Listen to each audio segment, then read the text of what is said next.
It turns out that an eerie type of chaos can lurk just behind a facade of order, and yet deep within that chaos lurks an even eerier type of order. When I first heard this quote by Douglas Hofstadter, I immediately thought back to my military service. Contrary to popular perception, the ability to derive order from chaos is, at its core, what military service is all about. Unfortunately, this belief isn't very widespread. Research done by the White House and the RAND Corporation shows that the unemployment rates of recent veterans consistently exceeds those of comparable peers.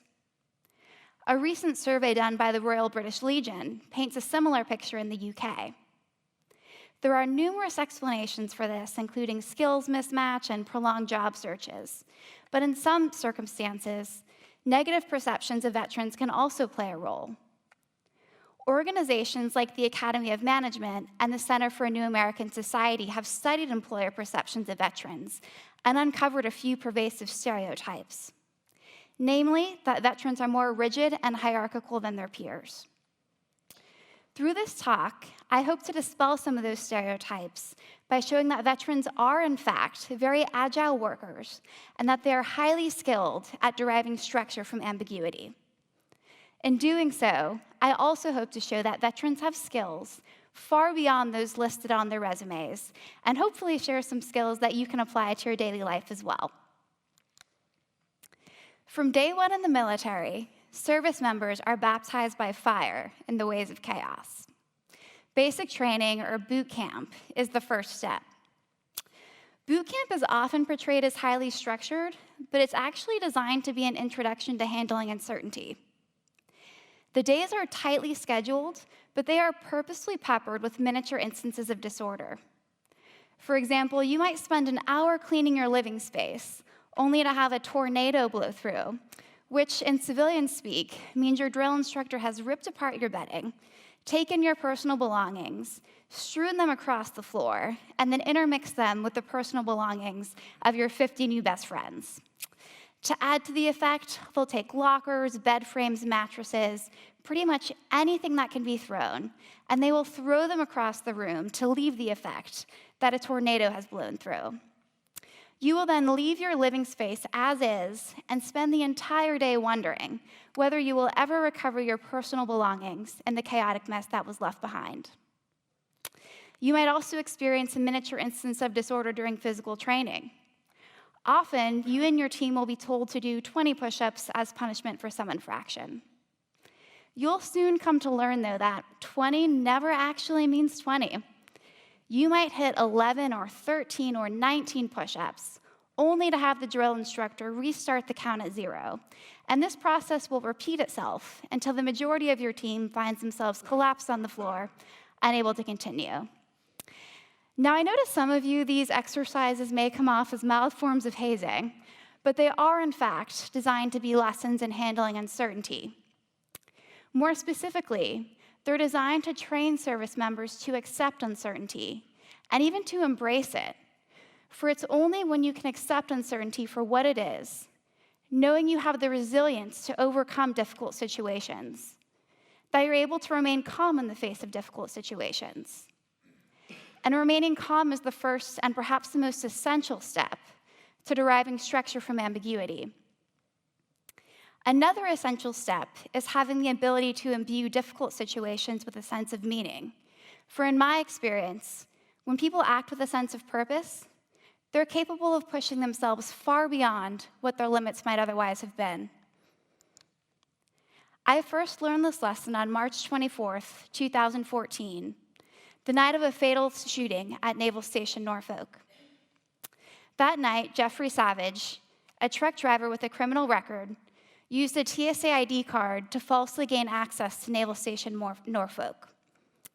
He rushed past pier security and made his way to the USS Mahan, the ship moored next to mine. He tried to gain access to the ship, but was stopped by a young guard on duty. Unfortunately, he was much larger than the guard was, and he was able to quickly overpower her and take her weapon. He was poised to shoot the guard with her own weapon when Petty Officer Mark Mayo showed up on the scene. In an act of selflessness, Petty Officer Mayo threw his body between the shooter and the guard. He took 4 bullets for her, and he died on the scene. At that moment, another member of ship security showed up and shot and killed Jeffrey Savage. Once the dust has settled on events like these, it's easy to look back and try to impose a sense of order, to retrospectively analyze a chain of events and try to superimpose some sort of structured timeline. But as these events are happening, they are anything but orderly. I still clearly remember the night of the shooting. I was standing guard duty on the USS Anzio from 5 to 10 p.m. that night. The shooting occurred just past 11. I'll never forget the irony of turning the watch over to the team that relieved me. It was one of the guards' first time standing duty, so I jokingly reassured him, "Don't worry, nothing ever happens between 10 and 2. We received the first indication that something was wrong as I was climbing into bed that night.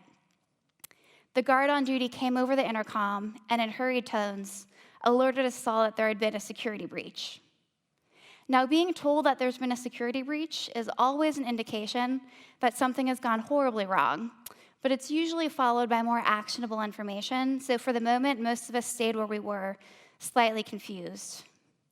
A few seconds later, we were told that there was an active shooter in the vicinity, and we were told to grab weapons and disperse to various locations. No further information was given. Now again, I realize in retrospect, this chain of events may appear somewhat orderly, but at the time it was anything but.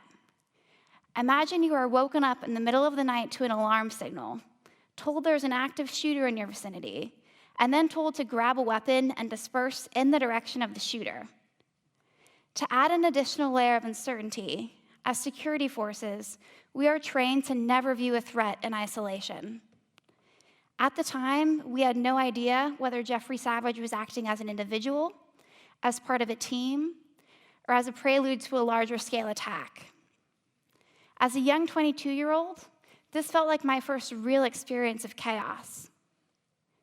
I wasn't the only young sailor to feel this way, and our officer in charge of ship security knew this. In that moment, she taught me one of my most valuable lessons about managing uncertainty: that you can motivate almost anyone to overcome doubt in the face of uncertainty if you can imbue their actions with a sense of meaning. As we were drawing our weapons, she stood up and said, "I don't have much information on what was happened tonight or what we might be faced with later, but what I do know is that one of our shipmates has died. A member of our Navy family has been killed tonight, and it's our job to make sure that no one else gets hurt." Now, this may not appear to be the most motivational speech of all time, but when you're in the military, your shipmates are a form of family, and protecting those you love is what the job is all about. With that short statement, she sent us a strong reminder of our sense of purpose. The chaos we were feeling quelled, and we dispersed to our assigned positions without complaint.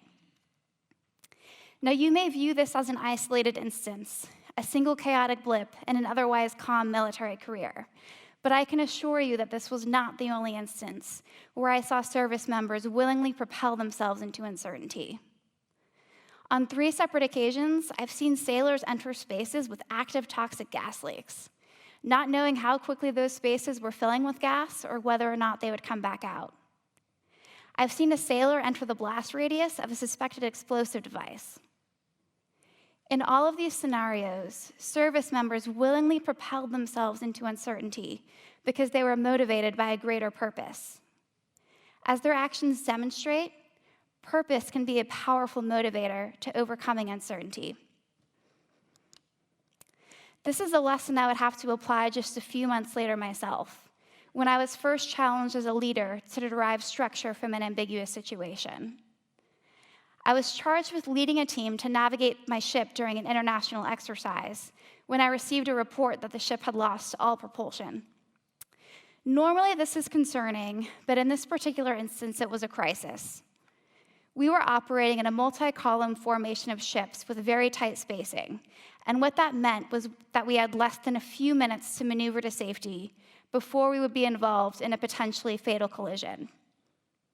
To add an additional layer of uncertainty, we were towing an object behind us that risked being sucked into the propellers as we lost propulsion. No matter what we did, we ran a high risk of colliding with another ship or incurring major damage. And amidst all of this, my team and I were acutely aware that the safety of the ship hinged on the actions we would take in the next couple minutes, and that we would be held fully responsible for the ramifications of these split-second decisions. With limited information and uncertain outcomes, I tried to remember the lessons my leaders taught me. I took a breath, centered myself, and calmly communicated the situation to my team. The ship has lost all propulsion, I said, and we need to work together as a team to ensure the safety of this ship. Now, I know this may appear to be a waste of time in an otherwise time-constrained situation, but this short statement served to immediately catch the attention of my team and ensure that we were all working towards a common goal. I continued on. Our first objective is to maneuver the ship to safety, and our second objective is to recover the object behind us. Disregard all further tasking until we've accomplished these objectives.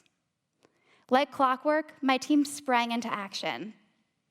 One member began calculating how quickly we were losing speed and what the ideal turn would be to maneuver us to the safest position possible. He did this in under 15 seconds. Another team member immediately began directing the recovery of the object behind us, and yet another jumped on the radio and began communicating our situation to ships in the vicinity. With limited direction, my team worked almost seamlessly to bring structure to an ambiguous situation in under a minute. If you talk to any veteran out there, I'm sure they will have numerous similar stories about how they and their teams were able to derive structure from ambiguous situations. And from these stories, I hope we're able to see that the highly structured nature of the military isn't an indicator that its members are overly rigid or hierarchical in day-to-day life.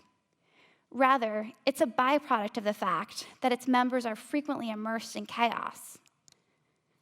When you have minutes to respond to a situation, whether it's to an active shooter or to a near-miss collision, having a highly structured chain of command where you immediately know who to turn to as a leader helps bring the first layer of order to an otherwise chaotic situation. It is this structure, combined with the ability of service members to remain calm in stressful situations, to imbue difficult situations with a sense of meaning, and to leverage limited information to create action plans, that enables our militaries to thrive in chaos. And these attributes and abilities have applications far beyond the military. In fact, research published in the Journal of Financial Economics shows that in times of uncertainty and downturn, CEOs with military backgrounds tend to outperform their peers. I know that many of you out there are going to go on to be influential leaders one day, if you aren't already. And it's my hope that if you ever find yourself considering a veteran for a position that requires agility or the ability to operate in ambiguity, you'll think back to this talk and remember that veterans are, in fact, some of the most agile workers out there. Thank you.